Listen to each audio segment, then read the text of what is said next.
تو میرے بھائیوں میں اصل مقصد یہ بیان کر رہا ہوں اس کی نحوست کتنی ہے۔ آج دیکھیں ہمارے معاشرے میں کیا ہو رہا ہے، ناجائز اولادیں پیدا ہو رہی ہیں۔ ایڈی سینٹر میں چلا جائیں آپ کو پتہ چل جائے گا، ایسا ظلم ہے۔ پچھلے دنوں دیکھ رہا تھا کہ ایک معصوم بچہ کوڑے میں کو پھینک کے چلا گیا۔ کسی کا دل کرتا ہے اپنے معصوم پھول کے ساتھ ایسا کرنے کا؟ جو یہ حرکت کرتے ہیں وہ بھی سن لیں، وہ اس بات کو ذہن میں رکھ لیں کہ ان کا کیا حشر ہوگا۔ اما عائشہ رضی اللہ تعالی عنہا، آپ بیٹھی میں ایک عورت آئی، کہنے لگی اماں اگر آپ میری مدد نہیں کریں گے تو کوئی بھی نہیں کرے گا۔ آپ نے دیکھا کہ اس نے دوپٹہ اتارا تو اس کے گلے کے ساتھ ایک سانپ چپٹا ہوا ہے، سانپ چمٹ گیا ہے گلے کے ساتھ، اس کو اتارے کیسے؟ آپ نے فرمایا تو نے ایسا کون سا گناہ کیا ہے کہ اللہ نے تیرے ساتھ یہ معاملہ کیا، اور یہ کہاں سے لگا؟ کہنے لگے میں ایک میدان سے گزر رہی تھی تو وہاں سے یہ میرے ساتھ چمٹ گیا، میں نے وہاں آرام کیا تھا۔ کہنے لگی کہ میں نے زنا کیا، زنا سے ایک بچہ ہوا، میں نے اس کو قتل کر دیا۔ یہ منبر رسول میں بیٹھ کے بات کر رہا ہوں، یہ کوئی بے حیائی والی بات نہیں ہے۔ اگر بے حیائی والی باتیں ہوتی تو اللہ کبھی نہ کرتا، میرے نبی صلی اللہ علیہ وسلم کبھی بھی یہ بات نہ کرتے۔ یہ ہمیں آج سمجھنے کی ضرورت ہے۔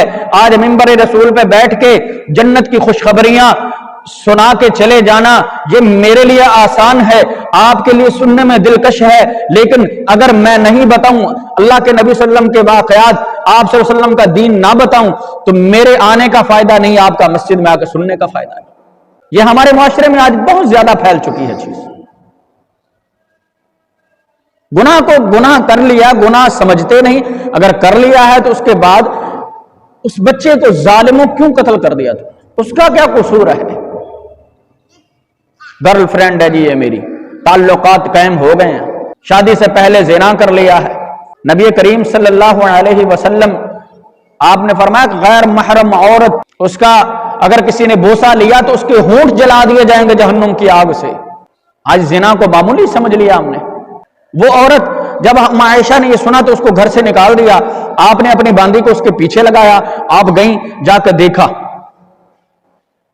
دیکھا تو وہ جس میدان سے وہ سانپ اس کے گلے میں چمٹ گیا تھا، وہیں اسی میدان میں وہ سانپ اتر گیا اور اس نے پھنکاریں ماری، ایسے لگ رہا تھا جیسے وہ کسی کو بلا رہا ہو۔ اتنی دیر میں باندی نے دیکھا کہ بہت سارے جانور جمع ہو گئے اور انہوں نے اس پہ حملہ کر دیا ہے۔ اس باندی کو یہ محسوس ہوا کہ کہیں آبادی کا رخ نہ کر لیں، لیکن ان جانوروں نے اس عورت کو کھا لیا، مکمل طور پہ ختم کر دیا اور واپس جہاں سے آئے تھے وہاں چلے گئے۔ حضرت عمر بن خطاب رضی اللہ تعالی عنہ، آپ کے دور میں ایک عورت نے زنا کر لیا، زنا سے حمل ہو گیا۔ اب ان کا ایمان ہم سے زیادہ تھا، گناہ تو کر لیا، شرمندگی، گناہ کا احساس اس کو تڑپا رہا تھا۔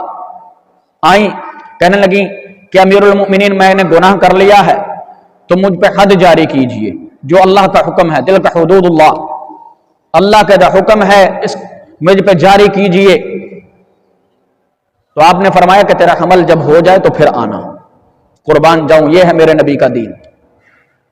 جب حمل ہو جائے، یہ بچہ پیدا ہو جائے زنا سے، اس کو مارنے کا حق حاصل نہیں ہے کسی کو بھی، کیونکہ اس بچے کا قصور نہیں ہے۔